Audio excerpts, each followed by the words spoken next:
আসসালামু আলাইকুম সবাইকে। আজকে আলোচনা করার প্ল্যান ছিল না, কিন্তু আমি একটি চিঠি পেয়েছি। এরপর আর নিজেকে থামাতে পারিনি। আপনাদেরকে চিঠিটি পড়ে শোনাচ্ছি। আমি আমার ভাইয়ের নাম গোপন রাখব। আমি তাকে আমার প্রিয় ভাই বলবো। চিঠির পোস্টমার্ক থেকে আপনি বুঝবেন বর্তমানে আমি জেলে বন্দি আছি। জীবনে এমন কিছু ভুল কাজ করেছি যা নিয়ে আমি গর্বিত নই, কিন্তু এই রমজানে আমার মন বলছে আল্লাহ আমাকে পরিবর্তন করে দিবেন আমার জানার চেয়েও বেশি উপায়ে। আপনাদের সবার মতো ইসলাম সম্পর্কে আমার অতটা জ্ঞান নেই। দেখুন, আল্লাহর রহমতে আমি অনেকটা স্বশিক্ষিত অনুসন্ধান এবং অধ্যয়নের মাধ্যমে। আমার অন্তরে ইসলাম আমার ধর্ম এবং মুহাম্মদ সাল্লাল্লাহু আলাইহি সাল্লাম আমার নবী, শেষ নবী হিসেবে। আমি গত বছর থেকে কোরআন এবং হাদিস অধ্যয়ন করার চেষ্টা করছি।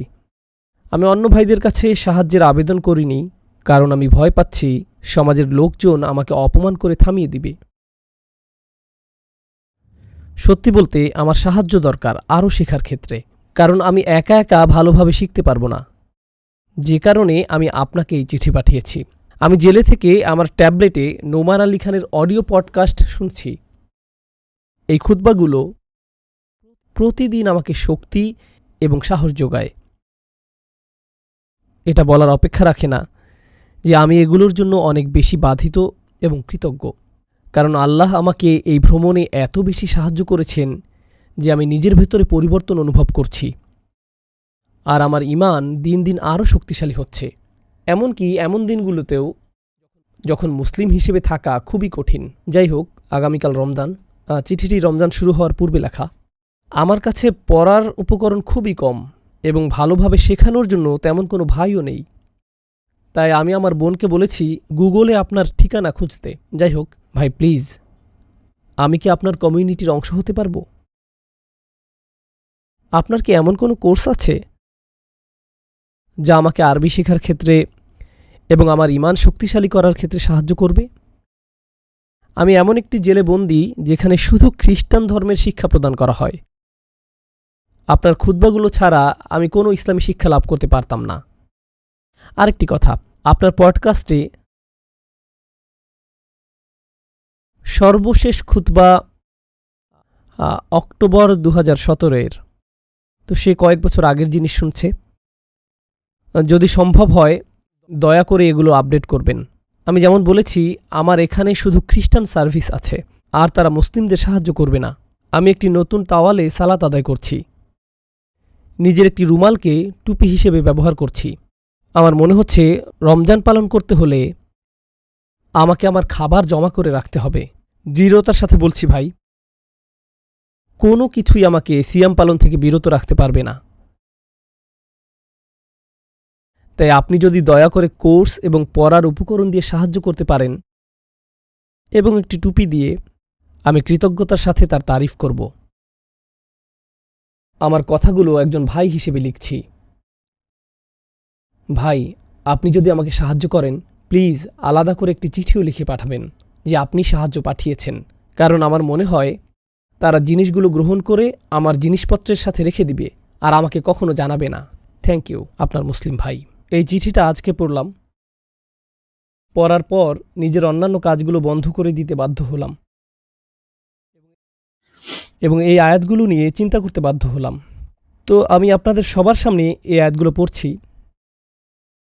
কুলিল্লাহুম্মা মালিকাল মুলক, বলো হে আল্লাহ, তুমি সমুদয় রাজ্যের মালিক।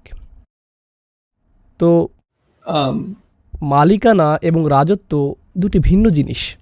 তো আপনি যখন কিছুর মালিক, তখন তার ছোট জিনিসের প্রতি নির্দেশ করে।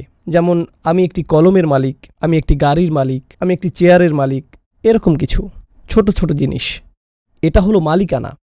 কিন্তু রাজত্ব ছোট ছোট জিনিসের জন্য নয়। রাজত্ব হলো কোনো রাজ্যের জন্য, দেশের জন্য, সাম্রাজ্যের জন্য। এটা হলো রাজত্ব। আল্লাহ মালিক শব্দটিকে মুলকের প্রতি ইদাফাত করার মাধ্যমে আমাদের জানাচ্ছেন তিনি একই সাথে মালিক এবং রাজা। আমাদের পার্থক্যটা জানা উচিত। কেন আল্লাহর এই নাম, যেই নামে আমরা তাকে ডাকি, কেন এত শক্তিশালী? মালিক, যখন আমি কোনো কিছুর মালিক, এর নিয়ন্ত্রণ আমার হাতে। আমি যদি আমার গাড়ির মালিক হই, আমি তেল পরিবর্তন করতে পারি, গ্যাস নিতে পারি, এর ভেতরে পরিষ্কার করতে পারি, আমি নিজে নিজের যত্ন নিতে পারবো, কারণ আয়তনের দিক থেকে এটি ছোট। কিন্তু আমি যদি একটি সাম্রাজ্যের সম্রাট হই, আমার পক্ষে এর প্রতিটি রাস্তার দিকে লক্ষ্য রাখা সম্ভব নয়। আমার পক্ষে প্রতিটি সরকারি অফিসে কি হচ্ছে তা দেখা সম্ভব নয়। আমার বিভিন্ন লোক নিয়োগ করা আছে, কারণ আমি রাজা। তাই আমি অন্য মানুষদের নিয়োগ করি বিভিন্ন বিভাগের দেখাশোনা করার জন্য, কারণ আমার পক্ষে তো মাইক্রো ম্যানেজ করা সম্ভব নয়। অতএব মালিক ছোট ছোট জিনিসের যত্ন নিতে পারেন, কিন্তু বড় কোনো জিনিসের পূর্ণ নিয়ন্ত্রণ তার থাকে না, কারণ এটা তার সামর্থ্যের অধিক। তখন তার পক্ষে আর প্রতিটি ক্ষুদ্র ক্ষুদ্র বিষয়ের খবর নেওয়া সম্ভব হয় না। আল্লাহ আজ্জা জাল্লা আমাদের মালিক এবং সকল রাজত্বের মালিকানাও তার। তাই রাজ্য যত বড়ই হোক না কেন, তিনি প্রত্যেকের যত্ন নিচ্ছেন এবং প্রতিটি জিনিসের যত্ন নিচ্ছেন। তিনি মাইক্রো এবং ম্যাক্রো উভয় বিষয়কেই এই আয়াতে এক করে দিলেন। তো আল্লাহ আমাদেরকে বলছেন, তিনি শুধু আমাদেরকে মালিকানাই প্রদান করেন না, তিনি রাজত্বও প্রদান করেন। যদি চান তিনি যাকে ইচ্ছা রাজ্য দিতে পারেন। ওয়া তানজিউল মুলকা মিম্মান তাশা, একজন ফকিরকেও আল্লাহ বিশাল রাজ্য প্রদান করতে পারেন। আবার কারো বিশাল রাজত্ব থাকতে পারে, আল্লাহ চাইলে তার থেকে তা কেড়ে নিতে পারেন। তাদের হাতে তখন আর কিছুই থাকবে না। ওয়া তুইজ্জু মান তাশা, যাকে ইচ্ছা তুমি সম্মান দান করো, যাকে ইচ্ছা তুমি কর্তৃত্ব প্রদান করো। ওয়া তুযিল্লু মান তাশা, আর যাকে ইচ্ছা অপমানে পতিত করো। বিয়াদিকাল খৈর, তোমার হাতেই রয়েছে যাবতীয় কল্যাণ। ইন্নাকা আলা কুল্লি শাইইন কদির, নিশ্চয়ই তুমি সর্ববিষয় ক্ষমতাশালী। তুলিজুল লাইলা ফিন নাহার, তুমি রাতকে দিনের ভিতর প্রবেশ করাও। ওয়া তুলিজুন নাহারা ফিল লাইল, এবং দিনকে রাতের ভিতরে প্রবেশ করিয়ে দাও। ওয়া তুখরিজুল হাইয়া মিনাল মাইয়িত, আর তুমি জীবিতকে মৃতের ভেতর থেকে বের করে আনো। ওয়া তুখরিজুল মাইয়িতা মিনাল হাই, এবং মৃতকে জীবিতের ভিতর থেকে বের করো। ওয়া তারযুকু মান তাশা, আর তুমি যাকে ইচ্ছা রিজিক প্রদান করো। বিগয়রি হিসাব, হিসাব ছাড়া। কেউ এর জন্য আপনার উপর তদারকি করতে পারে না। আপনি যাকে ইচ্ছা তাকে প্রদান করেন আপনার আদেশ অনুযায়ী। আমি এই আয়াত নিয়ে চিন্তা করছিলাম। এই অসাধারণ ব্যক্তি তার চিঠি শুরু করলো এই বলে, আমি জীবনে এমন সব কাজ করেছি যা নিয়ে আমি গর্বিত নই। সে আরও লিখল, আমি মুসলিম কমিউনিটির কাউকে লিখতে লজ্জা পাচ্ছিলাম পরিত্যক্ত হওয়ার ভয়ে। তার ভেতরে এক ধরনের লজ্জা কাজ করছে, কারণ সে জেলে বন্দী, একটি অপরাধে দোষী, যার জন্য তাকে জেলে থাকতে হচ্ছে। কোনো মানুষই নিজের জন্য এমন পরিস্থিতি চাইবে না। এমন বোঝা নিয়ে হাঁটাচলা করা এবং চিন্তা করা অপমানকর। কেমন ধরনের মানসিক যন্ত্রণা তৈরি করবে যদি কেউ জেনে যায় সে জেল থেকে বের হওয়ার পরেও এই ভয় থেকে যাবে, বা আমি অমুক আমাকে পরিত্যাগ করবে, বা আমি অমুক অপরাধ করেছি। অপমানের এক বিশাল বোঝা সে বহন করে চলছে। অপমানের এমন এক বিশাল বোঝা সে বহন করে চলছে, এখনও লিখতে গিয়ে, যে অন্যরা আমাকে পরিত্যাগ করবে। আমরা মানুষের দ্বারা অপমানিত হই। আল্লাহ এই মানুষের জন্য কি করলেন? সে এমন এক জেলে বন্দী যেখানে শুধু খ্রিস্টানরা দাওয়াতি কাজ করে। আমি এমনকি বাইয়েনার ফ্রি অডিও পেজ এখন আপডেট করিনি, সর্বশেষ 2017-তে করা হয়েছিল। আর সে এই অডিও লেকচারগুলো শুনছে, কারণ তার কাছে শুধু এগুলোর অ্যাক্সেস আছে। আল্লাহ তার জন্য কি করলেন? তিনি ফেরেশতা পাঠিয়ে সে ব্যক্তির অন্তর খুলে দিলেন। ফলে সে 1 বছর ধরে ইসলাম অধ্যয়ন করছে। কত মানুষ মুক্ত, তাদের টাকা আছে, সুস্থতা আছে, স্বাধীনতা আছে, আর তারা জীবনে একটিবারের জন্যেও বইটি খুলে দেখল না, দেখি আমার রব কি বলেছেন, দেখি আমার রসুল কি বলেছেন সাল্লাল্লাহু আলাইহি ওয়াসাল্লাম। অন্তত শুনে দেখি। কতজন মানুষ এটা করে? সে মানুষগুলো চিন্তা করে তাদের বড় বড় ডিগ্রি আছে, বাড়ি আছে, গাড়ি আছে, আর তারা আল্লাহর কথা একেবারেই ভুলে গেছে। মানুষ আল্লাহর কথা পুরোপুরি ভুলে যেতে পারে, আর অন্যদিকে এই মানুষটার এসবের কিছুই নেই। আমরা চিন্তা করি, দেখো ওই মানুষটা সমাজের সম্মানীয়, তার চাকরিটা দেখেছ, সে কত টাকার মালিক, জানো কি দামি জামা কাপড় সে পরে, তার গাড়িটাও অনেক দামি। এই জিনিসগুলোকে আমরা প্রেস্টিজের সাথে যুক্ত করি। আল্লাহর নিকট এগুলোর সাথে প্রেস্টিজের কোনোই সম্পর্ক নেই। আর এই লোকটি জেলে থেকে নিজের ব্যাপারে লজ্জা অনুভব করছেন, এমনকি অন্য কোনো মুসলিমের সাথে যোগাযোগ করতেও লজ্জা পাচ্ছেন। এই লোকটি আল্লাহর নিকট ওই সব মানুষদের চেয়ে অনেক বেশি মর্যাদাবান। আকাশ থেকে ফেরেশতারা এসে তার অন্তরে এই ধারণা গেঁথে দিল যে তোমার উচিত আল্লাহ এবং তার রাসূলকে খোঁজা সাল্লাল্লাহু আলাইহি ওয়াসাল্লাম। আল্লাহ বলছেন তিনি যাকে ইচ্ছা রাজ্য দান করেন। আপনাদের কি মনে হয় এই ধরনের মানুষেরা কিয়ামতের দিনেও বন্দী থাকবে? কি মনে হয় আপনাদের এই ধরনের মানুষেরা কিয়ামতের দিনেও অপমানিত হবে, লজ্জিত হবে? কিয়ামতের দিন এরাই হবে সেলিব্রিটি। আল্লাহ তাকে ক্ষমা করে দিন। আমি তার সাথে যোগাযোগ করব এবং হয়তো দেখা করার চেষ্টা করব ইনশাআল্লাহ। আমাদেরকে সম্মানিত হওয়ার মানে কি, এটাকে আবার সংজ্ঞায়িত করতে হবে। নিজেকে মূল্যবান মনে করার অর্থ কি? আমাকে আমার নিজের জন্য, আপনাকে আপনার নিজের জন্য। কারণ আমাদের চারপাশের মানুষেরা, আমাদের চারপাশের দুনিয়া, যেমন যদি 1 মাসের জন্য বাড়ি ছেড়ে কোথাও যান, বাড়িতে তখন কি পরিমাণ ধুলাবালি জমা হয়। তো এই দুনিয়া প্রতিনিয়ত ধুলাবালি সংগ্রহ করছে। বাস্তবতা সম্পর্কে আমাদের আধ্যাত্মিক উপলব্ধিও প্রতিনিয়ত ধুলাবালি সংগ্রহ করছে। এই ধরনের আয়াতগুলো আমাদের তখন স্মরণ করিয়ে দেয় সম্মান কোথা থেকে আসে, রাজত্ব কোথা থেকে আসে, কে দিন রাতের পরিবর্তন ঘটায়। আল্লাহ এখানে শুধু রাত দিন নিয়ে কথা বলছেন না, তিনি এমন সময়ের কথা বলছেন যখন আপনি আলোতে থাকেন, আপনার ভালো জীবন থাকবে, শক্তি থাকবে, পুষ্টি থাকবে। আবার এমন সময় আসবে যখন আপনাকে তমস্যাচ্ছন্ন পরীক্ষা অতিক্রম করতে হবে।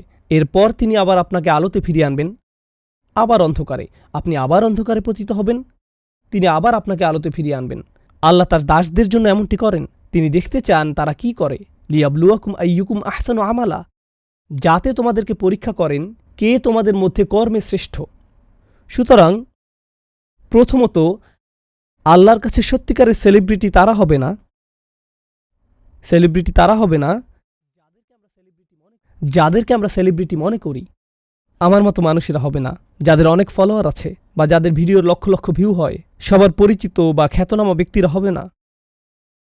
আল্লাহর নিকট সত্যিকারের কিছু সেলিব্রিটি হবে। ফেরেশতারা যাদেরকে নিয়ে উৎসবে মেতে উঠবেন, এমন মানুষেরা যাদের নামও কেউ কোনোদিন শোনেনি। আল্লাহর কাছে তাদের মূল্য অন্য সবার চেয়ে বেশি হবে। আমাদের দৃষ্টিভঙ্গির পরিবর্তন করতে হবে। আমি আল্লাহর নিকট মূল্যবান হতে চাই।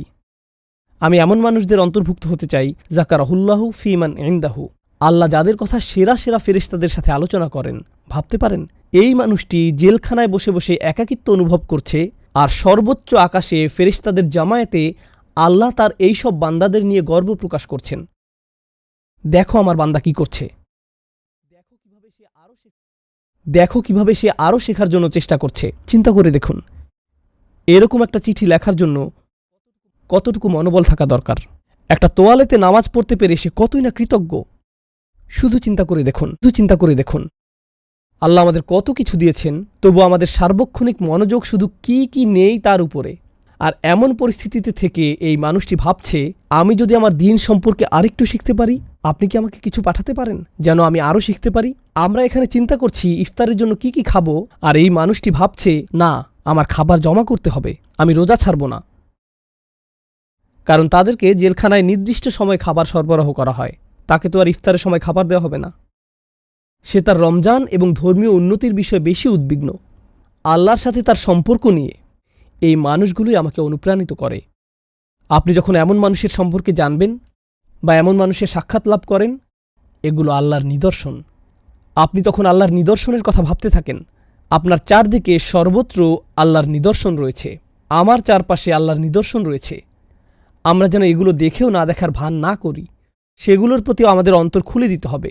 আপনি তখন আপনার চারপাশের অভিজ্ঞতাগুলোতে আল্লাহর বাণীর বাস্তব রূপ প্রত্যক্ষ করবেন। আমি সত্যি সত্যি দোয়া করি এমনটা যেন সবার ক্ষেত্রে ঘটে। আপনারা যেন আল্লাহর বাণীর সাথে যুক্ত হওয়ার আনন্দ খুঁজে পান। আমি দোয়া করি আমরা যখন এমন স্মরণিকার সম্মুখীন হব, তখন এটা যেন আমাদের উপর প্রভাব ফেলে। বস্তুত এটা যেন আমাদের সম্পর্কে, আমাদের উপলব্ধিতে পরিবর্তন আনে, আল্লাহর দিকে প্রত্যাবর্তন করার পদ্ধতিতে যেন পরিবর্তন আনে, যেন আমরা আল্লাহর প্রতি কৃতজ্ঞ হয়ে উঠি। এই সংক্ষিপ্ত রিমাইন্ডার দেওয়ার মাধ্যমে আমি ইনশাআল্লাহ সমাপ্তি টানছি। আমার কথাগুলো যদি অসংলগ্ন মনে হয়ে থাকে ক্ষমা চাচ্ছি। এখন অনেক রাত। আপনারা যারা যুক্তরাষ্ট্র বা কানাডায় থাকেন তাদের জন্য এখন অনেক রাত, কিন্তু ভাবলাম বেশ কিছুদিন ধরে আমি তো ইংরেজিতে কোনো আলোচনা করিনি, তাই আর নিজেকে ধরে রাখতে পারিনি। বারাকাল্লাহু লি আলাকুম।